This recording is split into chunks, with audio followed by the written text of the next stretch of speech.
స్వస్తిక్ multi speciality hospital Karimnagar లో చికిత్స ఏదైనా అత్యవసర వైద్య సేవలు వెంటనే 24 hours అందరికీ అందుబాటులో వైద్యం. Swastik multi speciality hospital Karimnagar civil hospital opposite.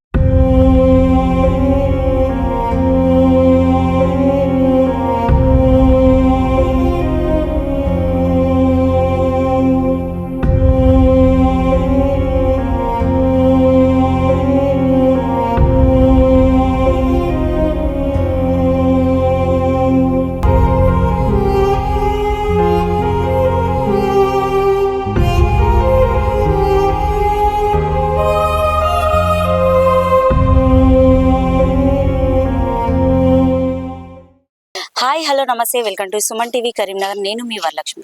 Karimnagar 33వ డివిజన్ పెద్దమ్మ గుడి దగ్గర షార్ట్ సర్క్యూట్ తో రేకుల ఇల్లు అనేది మొత్తం దగ్ధమైంది. మీరు చూస్తున్నారు కదా, ఇక్కడైతే మొత్తం చూస్తుంటేనైతే మొత్తం రేకుల షెడ్ అనేది మొత్తం కాలిపోయింది. దీనికి సంబంధించి మరి కుటుంబ సభ్యులను అడిగి తెలుసుకుందాం. అమ్మ నమస్తేనమ్మా, ఇది మీదేనా ఇల్లు? మా మామయ్యది. అమ్మ మీ పేరమ్మా?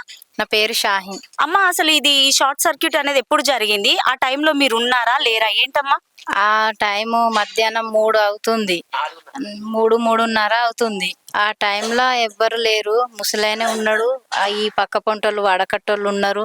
షార్ట్ సర్కిల్ అయి మంటలు లేవేసరికి వాళ్ళు వీళ్ళు పక్క పొంటోళ్ళు అందరు వచ్చి మా మామయ్యను బయటికి తీసుకొచ్చడం జరిగింది. పైన నీళ్లు కొట్టడం జరిగింది. అవన్నీ చేసేసరికి ఇంకా మంటలు ఎక్కువ అయిపోయినాయి. ఫైర్ ఇంజన్కి ఫోన్ చేసిర్రు, వాళ్ళు వచ్చిర్రు, పోలీసు వాళ్ళు వచ్చిర్రు. మొత్తం కాలిపోయినాయి మేడం.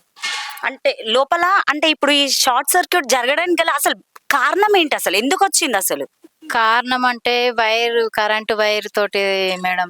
అది చాలా రోజులు ఆయన కొంచెం బీదవాడు మా మామయ్య, చేసుకోలేకపోయిండు. ఇల్లు కూడా కరెంటు వైర్ పాతదేపటికి షాక్ సర్కిల్ అయింది మొత్తం.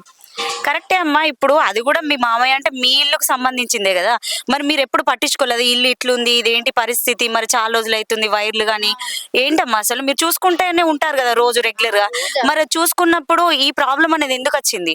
అయితే రోజు చూస్తూనే ఉంటాం కానీ ఇక అది ఏదో షార్ట్ సర్కిల్ అయింది అన్నారు, కానీ అది ఎట్లా జరిగిందో మేము ఇంట్లో లేము మేడం. మా మామయ్య ఒక్కడే ఉన్నాడు. ఆయన కూడా కళ్ళు సరిగ్గా కనబడవు, కూర్చొని ఉంటే పక్క పొంటోళ్ళు వాళ్ళు వీళ్ళు తొందరగా వచ్చి ఆయన బయటికి తీసుకొచ్చి జరిగింది. అవునమ్మా. అసలు ఆ టైంలో మీరు ఎక్కడికి వెళ్ళారు? మీరు ఏం పని చేస్తారు? ఇళ్ళలో పనికి వెళ్తా మేడం. నేను ఇళ్ళలో పనికి వెళ్ళాను, నేను లేను ఇంట్లో. ఇంకా పిల్లలు ఆడుకుంటారు, ఆయన ఒక్కడే ఉన్నాడు. అంటే ఆ టైంలో చిన్న పిల్లలు కూడా ఆ ఇంట్లోనే ఉన్నారా? అందులోనే ఆడతారు. మా చిన్న బాబు మా మామయ్య తోటే ఆడుకుంటాడు. మరి ఈ సంఘటన జరిగిన తర్వాత ఇక్కడికి ఎవరైనా స్థానికులు కానీ ఎవరైనా వచ్చి మీకు ఏమైనా సహాయం చేశారా అమ్మా? మేడం మేయర్ సాబ్ మేయర్ సాబ్ వచ్చి సాయం చేసిర్రు మాకు. మళ్ళీ ఇందాక మన ఆర్య సారు వాళ్ళు వచ్చిర్రు, ఎంఆర్ఓ సార్కి ఫోన్ చేస్తా అన్నారు. మేయర్ సాబ్ కొంత సాయం చేసిపోయిర్రు. అంటే ఏం చేసిరమ్మా సహాయం అంటే కొన్ని రైసు, ఉప్పు, పప్పులు, బెడ్షీట్లు అన్నీ అవసరానికన్నా వస్తువులు అన్ని కాలిపోయినాయి. అవన్నీ ఇప్పించిర్రు. సరే అమ్మా, అంటే మీరు కూడా మీ మామయ్య వాళ్ళతోటే ఉంటారా లేకుంటే ఎక్కడ ఉంటారమ్మా? మామయ్య వాళ్ళతోటే ఉంటా, వాళ్ళని నేనే చూసుకుంటున్నా మా మామయ్య వాళ్ళని. అవునమ్మా, ఒకసారి అయితే చూద్దాం రండి.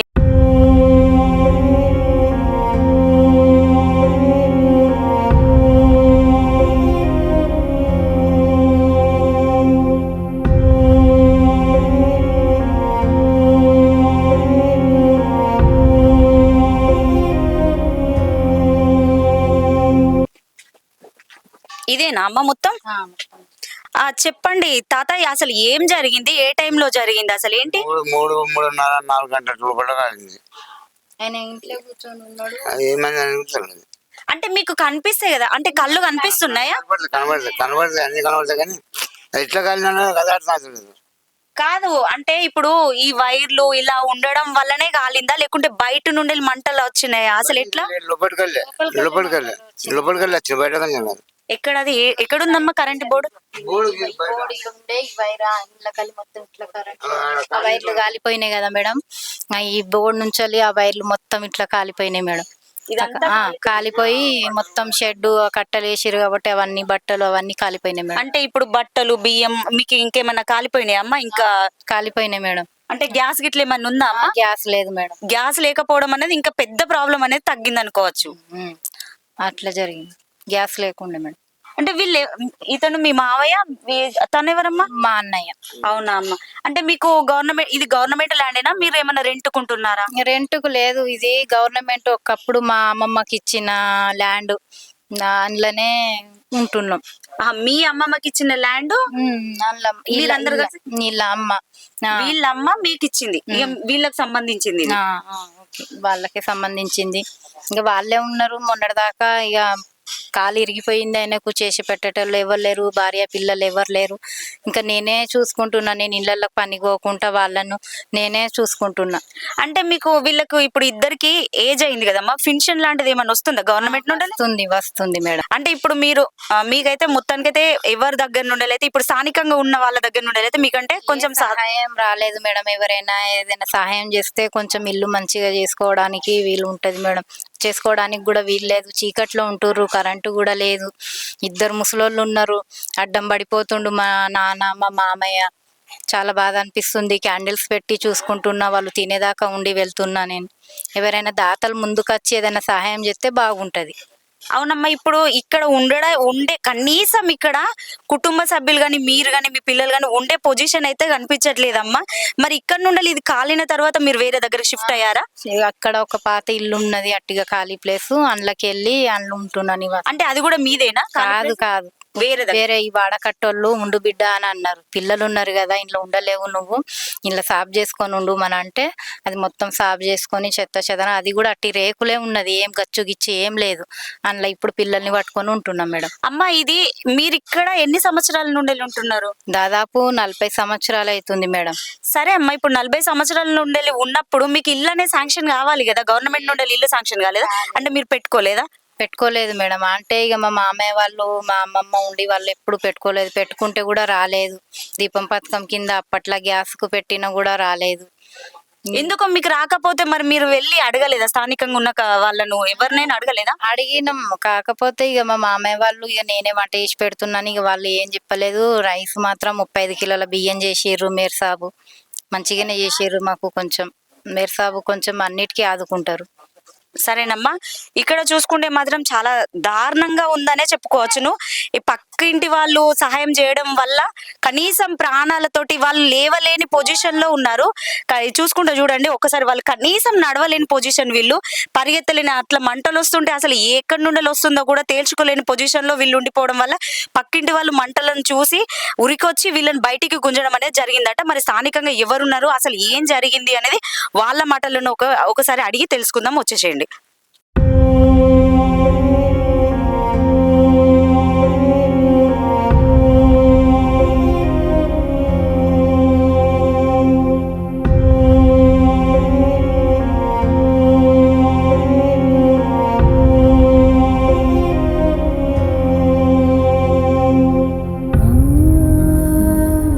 మరి ఇక్కడైతే స్థానికంగా ఇది కాలుతున్నప్పుడు లైవ్ లో ఉన్న వాళ్ళు కొంతమంది ఉన్నారు. మరి వాళ్ళ దగ్గరికి వెళ్ళి అయితే అడిగి తెలుసుకుందాం.